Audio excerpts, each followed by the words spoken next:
Hello hello sir. Prasad గారు, నమస్కారం అండి. ముల్లపూడి రమణ గారి గురించి ఆ ప్రస్తావన రాగానే మీకు గుర్తొచ్చే మొదటి విషయం ఏంటి? మొదటి విషయం, ఒక అభిమానికి ఆయన ఇచ్చిన ఆదరం.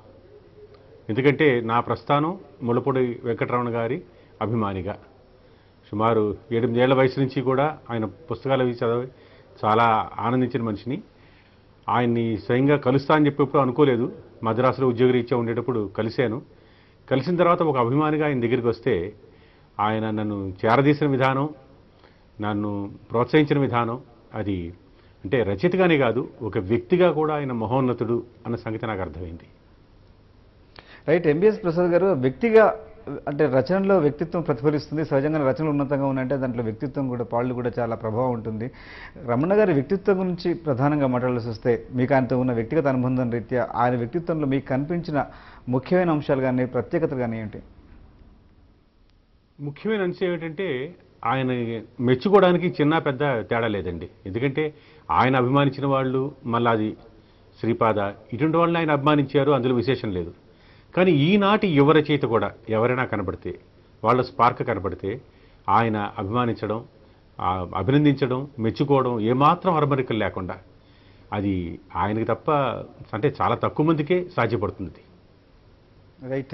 ప్రసాద్ గారు, ముఖ్యంగా మీరు ఆయన సాహిత్య సర్వస్వాన్ని మీరు ఎడిట్ చేశారు, దానికోసం చాలా కృషి చేశారు. అయితే ఆయన సమకాలీకులు అంటే శ్రీపాద గారు కానీ, అలాగే చాలామంది ఉన్నారు, చాసో లాంటి రచయిత, వీళ్ళందరి మధ్య ఈ ముల్లపూడి గారి స్వరం ప్రత్యేకంగా ఎట్లా వినిపించింది? ఆయన భాష, ఆయన శైలి కొన్ని ప్రత్యేకత ఏంటి? ముల్లపూడి గారు తన శైలి గురించి ఏమన్నా విశ్లేషించుకున్న సందర్భాలు ఏమైనా ఉన్నాయా? దీని గురించి చెప్పాలంటే కొంచెం విస్తారంగానే చెప్పాల్సి వస్తుంది.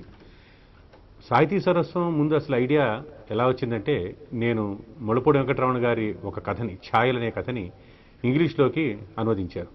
అనువదించిన తర్వాత అది ఆయనకి పంపించాను. ఎందుకంటే దానికి కూడా ఒక చిన్న నేపథ్యం ఏంటంటే, ముల్లపూడి వెంకటరమణ గారిని ఇంగ్లీష్లోకి ట్రాన్స్లేట్ చేయడం, పీజీ ఉడోస్ని తెలుగులోకి చేయడం అసాధ్యం అని ఒకసారి వాకాటి పాండురంగారావు గారు అన్నారు. ఆ మాట అది మనం ఎందుకు చేయకూడదు అని చెప్పి అనుకుని నేను రెండూ చేశాను. ఉడోస్ అనువాదం రమణ గారికి, బాపు గారికి తర్వాత చూపించిన వాళ్ళు బాగా నచ్చింది. రమణ గారిని మనం కొత్త తరం వాళ్ళకి పరిచయం చేయాలి అని చెప్పానంటే ఇంగ్లీష్లో ఉండాలి అనుకుని ఆ కథని ట్రాన్స్లేట్ చేసి ఆయన పంపించారు. ఆయన కూడా స్వయంగా అనువాదకుడు కాబట్టి, అనువాదంలో ఉన్న కష్టం ఏమిటో తెలుసు కాబట్టి దాన్ని చాలా మెచ్చుకున్నారు. మెచ్చుకుని అప్పుడు వాళ్ళ ఇంటికి రమ్మని మాట్లాడమన్నారు. అప్పుడు ఆయనతో మాట్లాడినప్పుడు మాటల్లో నేను అప్పుడు అడిగాను, ఏమండి ఇది ఎప్పుడు పడింది ఈ కథ, మీ దగ్గర దాని ఒరిజినల్ ఉందా ఏమిటని.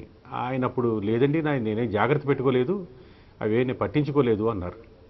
అప్పుడు ఇలా కాదు, ఈయన రచనలు అలా ఉండిపోకూడదు అని చెప్పి అనుకుని నేను చాలా కృషి చేసి మద్రాసులోను, హైదరాబాద్లో మా తమ్ముడు ఉండేవాడు శ్రీధర్ అని చెప్పని, వాడి ద్వారా ఇక్కడ లైబ్రరీలోను చాలా వెతికించాం. ఎందుకంటే ఇందులో రమణ గారు పత్రికలో పనిచేసే రోజుల్లో అవి రాశారు. అందువల్ల అనేక మారుపేర్లు ఉపయోగించేవారు, కొన్ని పేర్లు లేకుండా రాసేవారు. ఏది రమణ గారిది ఏది కాదు అన్న సంగతి కూడా తెలియదు. అప్పట్లో దొరికిన కొన్ని పుస్తకాలుగా వేశారు తప్ప అన్నీ వేయలేదు. ఇవన్నీ సేకరణ అనేది, అంటే నాకు 20 ఏళ్ల క్రితం ఆయన పరిచయం. అప్పటి నుంచి అలాగ సేకరిస్తూ వచ్చిన తర్వాత 95లో బొమ్మ బురుసు అనే పుస్తకం తానా వాళ్ళు వారిని సత్కరించిన సందర్భంలో వేసిన పుస్తకం అది. ఆ తర్వాత ఇలా కాదు, మొత్తం అన్నీ కూడా ఒక చోట దొరకాలి. ఎందుకంటే రమణ గారి పుస్తకం ఎవరైనా మన దగ్గర ఉండడం చాలా కష్టం అండి. ఎందుకంటే ఎవరో వచ్చి అరువు పట్టుకుని వెళ్ళిపోతుంటారు, మళ్ళీ వెనక్కి రాదు. ఇవన్నీ కూడా పుస్తకాలుగా ఉండాలి అని చెప్పి అప్పుడు చేసాం. ఆ కృషి చాలా కాలం పాటు నడిచింది. సుమారుగా అంటే 2001లో మొట్టమొదటిది వచ్చింది. ఆ తర్వాత ఇంకొక 5-6 ఏళ్ళలో మొత్తం 8 సంపుటాలు వచ్చాయండి. రైట్. ఎంబీఎస్ ప్రసాద్ గారు, ముల్లపూడి సాహిత్య సర్వస్వాన్ని తీసుకురావడంలో మీ కృషి ఖచ్చితంగా ప్రశంసనీయం. 8 సంపుటాలుగా ముల్లపూడి సాహిత్యాన్ని పూర్తి స్థాయిలో అందించారు. ఈ రోజున తెలుగువారికి పూర్తిగా అందుబాటులో ఉంది, ఆ పుస్తకాలు అవైలబుల్గా ఉన్నాయి. ముల్లపూడి సాహిత్యం ఒక చోట చేర్చి అందించిన ఎంబీఎస్ ప్రసాద్ గారు మనతో మాట్లాడుతున్నారు. ప్రసాద్ గారితో చర్చ కొనసాగిద్దాం. ఇప్పుడు 11 నిమ్ గారు అంటున్నారు, ఒక చమత్కారాన్ని, వ్యంగ్యాన్ని కలిపి ఒక కొత్త దస్తూరిని సృష్టించారు ముల్లపూడి వెంకటరమణ అంటున్నారు. నిజానికి ముల్లపూడి రచనా శైలి గురించి మీరు ఎట్లా విశ్లేషిస్తారు? అద్భుతం అండి. ఒక మాటలో చెప్పాలంటే ఆయన వ్యంగ్యం ఒకటే కాదు, లలితమైన హాస్యం. ముఖ్యంగా అంటే ఎవరిని అంటే పొలిటికల్గా వాళ్ళు మాట్లాడినప్పుడు, సినిమా వాళ్ళ గురించి మాట్లాడినప్పుడు వెక్కిరింత బాగా కనబడుతుంది. కానీ మనిషి స్వభావాన్ని వాటిని కూడా మనం ఆయన హాస్యంగా చెప్పినప్పుడు చాలా సున్నితంగానే కూడా ఉంటుంది అది. ఎందుకంటే గిరిశల్ లెక్చర్లు ఇటువంటివన్నీ కూడా మనం చూసిన తర్వాత రాజకీయ బేతాళ పంచవంశతిగా రాజకీయ బేతాళ పంచవంశతిలో ఆయన పాలిటిక్స్ని చాలా క్రిటిసైజ్ చేసినప్పుడు ఒక తమాషా ఏమిటంటే అండి, ఆయన 50 ఏళ్ల క్రితం రాసింది అది. తర్వాత ఇప్పటికి కూడా అది రెలవెంట్గానే ఉంది. ఇంకొక చిన్న విషయం ఈ సందర్భంలో నేను చెప్పవలసింది ఏంటంటే, సాహితీ సర్వస్వం వాళ్ళు అంటే అది ఎలాగైనామో పుస్తక రూపంలో రావాలని చెప్పి అనుకున్నప్పుడు విశాలాంధ్ర వాళ్ళు ముందుకొచ్చి వాళ్ళలో ఎవరికో కానీ సందేహం వచ్చింది.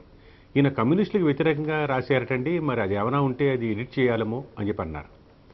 అంటే లేదండి, ఆయన రాయలేదు, రాసినా కూడా ఆయన అక్షరాన్ని మార్చడానికి వీలు లేదు, మీరు మొత్తం కన్నా టేకప్ చేస్తే చేయండి లేకపోతే వద్దు అని చెప్పి నేను చెప్పాను. చెప్పిన తర్వాత ఆయన కూడా అంతేనండి, అబ్బాయి అదేం లేదు, నాకు ఎవరి మీద అటువంటి ప్రత్యేకమైన ఫీలింగ్ అంటూ ఏం లేదు, మామూలుగా రాజకీయాల గురించే రాశాను అన్నారు. తర్వాత వాళ్ళకి స్క్రిప్ట్ అంతా మొత్తం చూపించిన తర్వాత విశాలాంధ్ర వాళ్ళు ఏమాత్రం అభ్యంతరం పెట్టుకోలేదు. ఎందుకంటే ఎవరికి కూడా నొప్పి కలలేదు. అది ముఖ్యంగా ఏంటంటే సాధారణంగా ఎవరి మీద పగబొట్టుకు రాసినట్టుగా లేదండి. అందువల్లనే వాళ్ళు కూడా యాక్సెప్ట్ చేశారు. సాహితీ సర్వస్వం అనేది విశాలాంధ్రకి ఒక ఫ్లాగ్షిప్ కింద కొంతకాలం పాటు అది highest selling for Visalaandhra group ఆ విధంగా అయింది. అందువల్ల అందరినీ మెప్పించే వ్యంగ్యం అయింది ఇది. అందరినీ మెప్పించే వ్యంగ్యం. ఆయన పదాలను కూడా చాలా కొత్త పదాలని ఆయన తన సాహిత్యంలో సంధించారు. కొన్ని అంటే ఈ చమత్కార శైలి భాషతో కూడా ఆయన చాలా చక్కని క్రీడ కనిపిస్తుంది. భాషతో ఆయన ఆడుకున్న ఆట కూడా చాలా అందంగా ఉంది, ఆసక్తికరంగా ఉంది, లోపల చురుకలు వేసే విధంగా కూడా ఉంది. అట్ ద సేమ్ టైం నవ్వు తెప్పిస్తూనే చురుకలు వేసే విధంగా ఉంది. సోషలిజం గురించి ఆయన కంఠ సోషలిజం అన్నారు.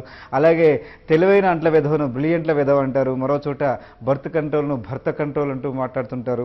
ఇట్లా టీకా తాత్పర్యాలని క్రిటిసిజాన్ని కలిపి క్రిటికా తాత్పర్యాలు అనడం, ఇలాంటి భాష మీద ఆయన చేసిన ప్రయోగాలు చాలా ఉన్నాయి. పదబంధాలు ఎన్నో ఉన్నాయి. ఈ మోతుబొర్లకు పొగరు మోతుబొర్లు అని రాశాడు తన కథల్లో ఒక చోట. ఇలాంటి భాషలో ఆయన చేసిన పన్ ఏదైతే ఉందో వాటి గురించి ఇంకా కొన్ని విషయాలు ఏమైనా చెప్పగలరా ప్రసాద్ గారు? చెప్పాలంటే అనేది ఒక పెద్ద ఫ్యాక్టరీ అండి. నేను అందుకనే ముళ్ళపూడి మింట్ అని పేరు పెట్టాను. కొత్త మాటలు పుడుతూనే ఉంటాయి. ఇన్ఫ్యాక్ట్ అంటే ఆయన వ్యక్తిగతంగా తెలుసు కాబట్టి ఒక విషయం చెప్తాను. ఆయన ఒక 10 ఏళ్లగాను ఇంకా అయిపోయిందండి, నేను ఇంకా ఉన్నామో అని చెప్పి అంటుంటారు ఆయన. అంటే నాకు ఒంట్లో బాగా లేదండి అనడం, ఇవన్నీ మీరు అనకండి, మీ బుర్ర మాత్రం మంచి బ్రహ్మాండంగా యాక్టివ్గా ఉంది, కొత్త పదబంధాలు, అరే ఈ మాట మనకి తట్టుంటే ఎంత బాగుండేది అని చెప్పి అనుకునేది.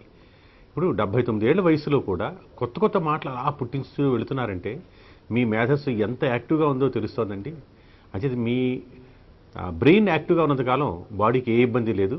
మంచిది, మీరు ఏమీ వర్రీ కాకండి, ఉంటారు, కలకాలం ఉంటారు అని చెప్పి మేము ఎప్పుడు చెప్తున్నాం అనమాట. ఆయన మాటలు అంటే ఇప్పుడు ఒక పుస్తకం ఒకటి నిజానికి ప్లాన్ చేస్తున్నాం. ఈరోజు నేను ఆయనతో మాట్లాడవలసింది, అన్ఫార్చునేట్లీ ఇది జరిగింది.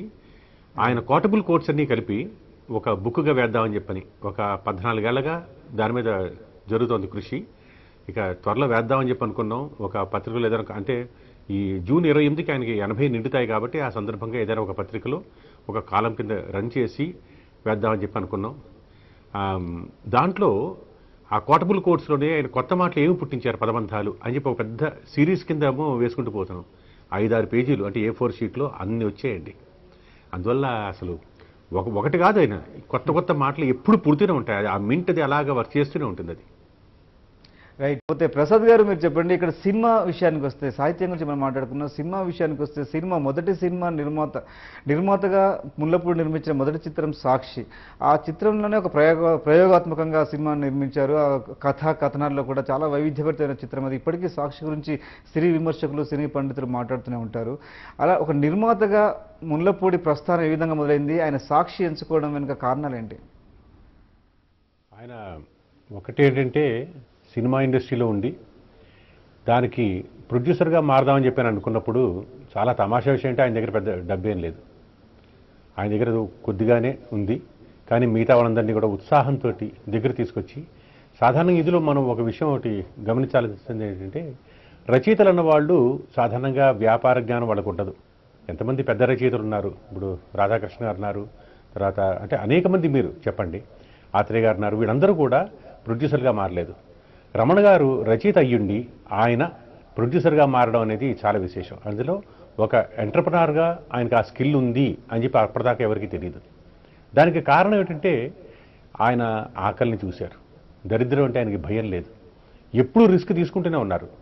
మొదటి సినిమాతో కాదు, తర్వాత కూడా సంపూర్ణ రామాయణం లాంటి సినిమా ఆయన అటెంప్ట్ చేసినప్పుడు చెటియార్ గారు అన్నారు ఏవిఎం, ఏటయ్యా ఇది చాలా పెద్ద పెద్ద వాళ్ళు తీయవలసిన సినిమా కదా, మీరేమిటి ఎలా తీసుకుంటున్నారు అని చెప్పని సాహసం.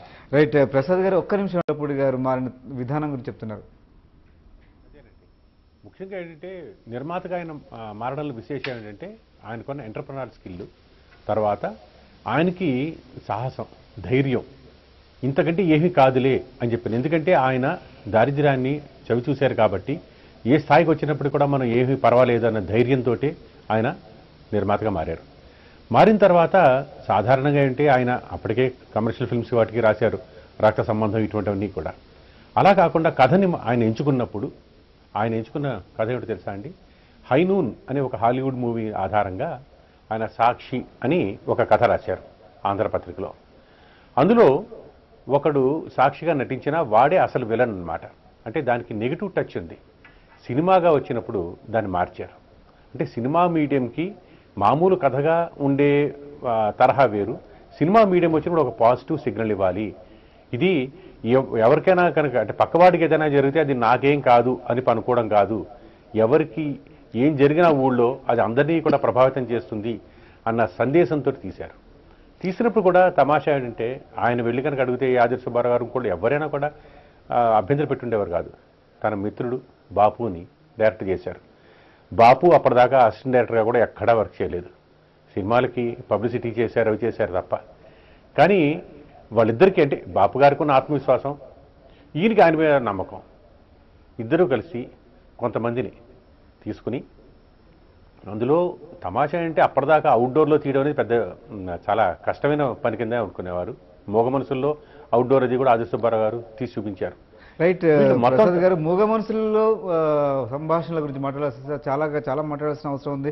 మూగ మనసుల్లో అద్భుతమైన సంభాషణలు, ఆ కథను నడిపించిన తీరుగాడు అందులో ముల్లపూడి సంభాషణల పాత్ర చాలా అద్వితీయంగా ఉంటుంది. దాని గురించి మనం చర్చిద్దాం. ఈలోగా ఈ చర్చలో ఒక చిన్న విరామం.